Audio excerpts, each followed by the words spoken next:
Eu poderia começar um vídeo sobre Raul Seixas, o rei do rock brasileiro, de uma maneira básica, tocando Sociedade Alternativa ou tantas outras, mas não, porque esse tango chamado Canto para Minha Morte é uma das músicas que mais falam sobre o Raul e sobre uma outra pessoa que foi uma das mais importantes da sua vida, Paulo Coelho, formando uma amizade que marcou por gerações a música brasileira.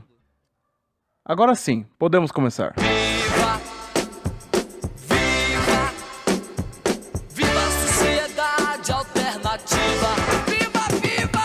O Raul nasceu e cresceu na Salvador dos anos 50 e 60, conhecendo o rock desde cedo porque morava ao lado do consulado americano, da onde tirou seus primeiros discos do Chuck Berry e também de quem se tornaria seu ídolo para toda a vida, Elvis Presley.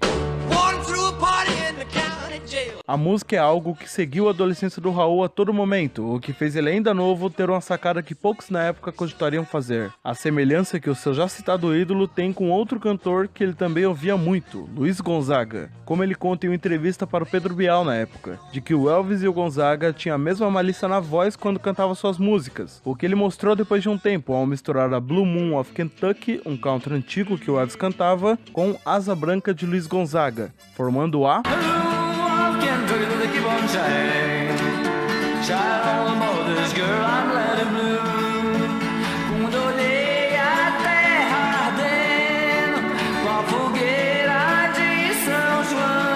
Ele começou a fazer os primeiros shows com suas primeiras bandas de amigos pelo Nordeste, decidindo depois ir morar no Rio de Janeiro, onde conheceu o Sérgio Sampaio e formou a Gran Ordem Cavernista, com o Raul mostrando seu gosto por chorinho e samba no álbum Sessão das 10.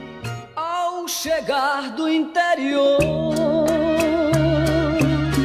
inocente, puro e besta, o grupo se separou e o Raul começou a ser produtor musical, tentando às vezes lançar um álbum solo, mas ele nunca achava um caminho para isso. Quando em um belo dia ele conheceu uma revista hippie que falava de toda essa cultura que ele já conhecia e se interessava. Lendo um artigo sobre discos voadores, se interessou mais ainda pela pessoa que escreveu aquilo, chamado Augusto Figueiredo, com quem marcou um encontro no escritório dessa revista para lhe perceber que esse tal autor do artigo não existia, e sim era um pseudônimo, porque mais nomes nos artigos dariam mais importância para uma revista independente do que só 3 pessoas escrevendo, com uma delas que se passava por Augusto Figueiredo sendo o hippie Paulo Coelho. Mas depois eu queria ver com você aquela história da CBS lá de investir na minha revista. Não, esquece isso, maluco. Maluco, lance a música. Isso é a música, Paulinho. É a música que entra na alma das pessoas, entende? Mas a revista, de alguma maneira, também... Paulo, é o seguinte, tu quer falar pro mundo, né? Tu tá aí querendo dizer um monte de coisa, não tá? Tu quer ser maior do que tu é, não quer? Então, vem comigo, irmão. Vem comigo. Ei, Al Capone, vê se te orienta. Assim, dessa maneira, Nego. Chicago não te aguenta. Porra, Chicago não aguenta. Pô, Paulinho. Mais simples. Mais simples, gênio. Gênio, Paulinho, você sacou tudo. Chicago não aguenta.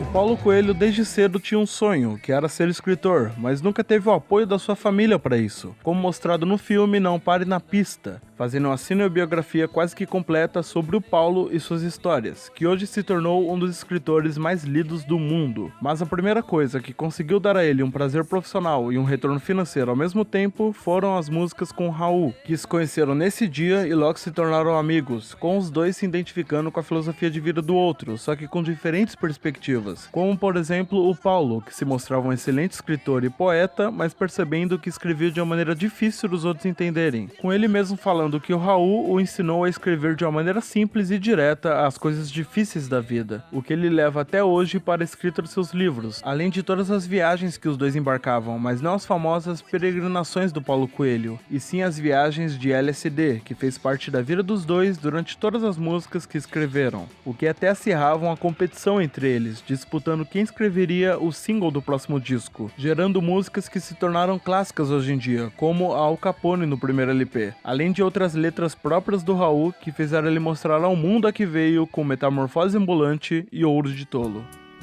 Eu devia estar contente porque eu tenho um emprego, sou dito cidadão respeitável e ganho 4.000 cruzeiros por mês. Como era comum na época, a melodia da Ouro de Tolo foi um plágio de uma música da banda inglesa The Byrds. Mas o que faz essa música se tornar importante e exaltada até hoje é o que a letra dela diz, porque essa música foi lançada nos anos de chumbo da ditadura militar, onde qualquer mídia tinha que passar pela censura para ser liberada, proibindo qualquer manifestação política ou moral contra o regime militar.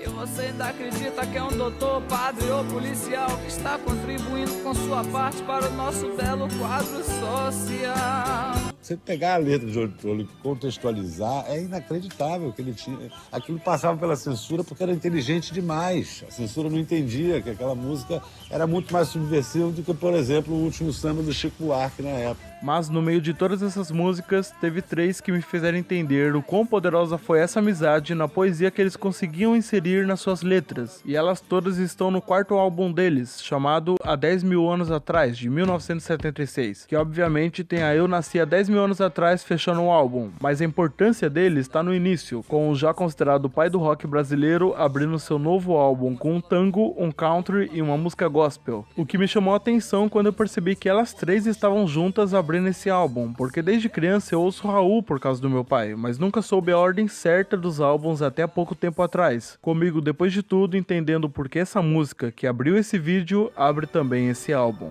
Vou te encontrar. A fixação do Raul pela morte nessa letra não é só pela poesia, e sim porque ele realmente sentia aquilo. Como o próprio irmão dele conta, que muitas noites quando eles moravam juntos ainda, o Raul levantava de madrugada e falava que estava com medo de morrer, o que aterrorizava ele. Até depois fazendo graça dessa música em uma entrevista com o iniciante Nelson Motta, que hoje já está quase um cabeça branca. E que meu corpo seja cremado, que minha cinza, sabe?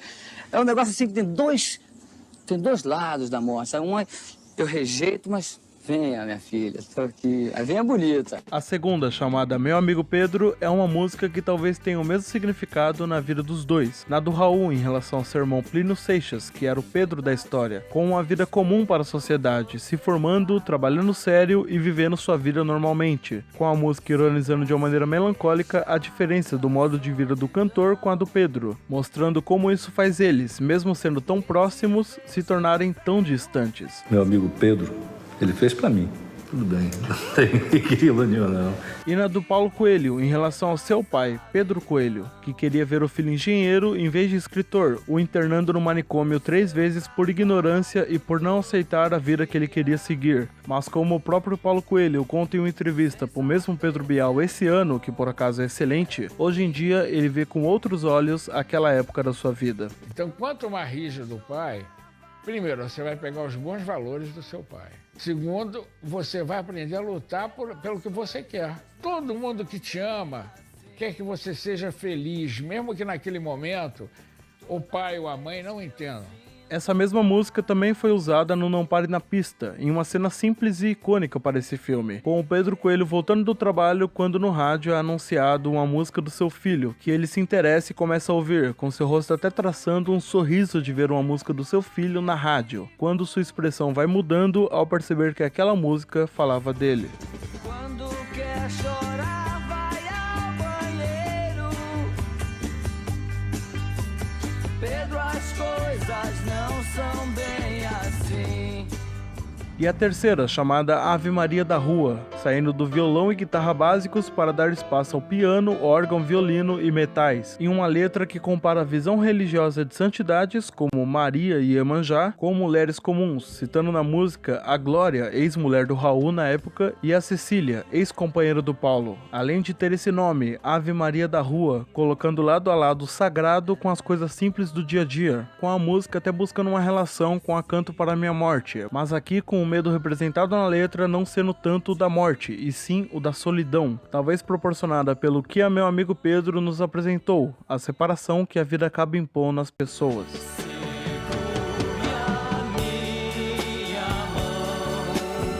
Raul e Paulo foram amigos até a última vez que se despediram em um show armado pelo Marcelo Nova, com o Paulo subindo pela primeira vez ao palco e cantando Sociedade Alternativa junto com seu amigo em 89. Depois de algum tempo, o Paulo ficou sabendo que o Raul se foi através de uma ligação no meio de uma das suas peregrinações pela Europa, como ele conta em uma entrevista, que nos dias seguintes da notícia, caminhando pela estrada, ele sentiu uma imensa alegria ao lembrar de tudo que viveram durante os anos que eram próximos, cantando suas músicas durante todo o caminho, para depois de uns meses uma ligação de um amigo em comum deles fazer cair sobre ele todo o pesar de não poder mais abraçar e apertar a mão desse seu grande amigo. Mas o Paulo sabe que mesmo com o Raul não estando mais aqui, eles nunca vão se separar.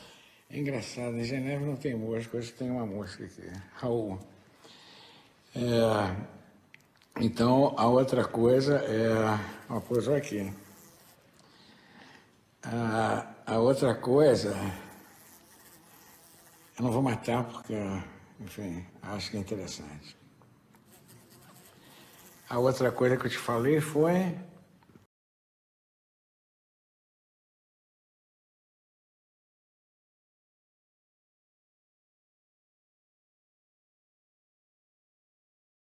A mosca que abusou em sua sopa. Eu sou a mosca que pintou para lhe abusar. E não adianta vir me detetizar, pois nem o DDT pode assim me exterminar. Porque cê mata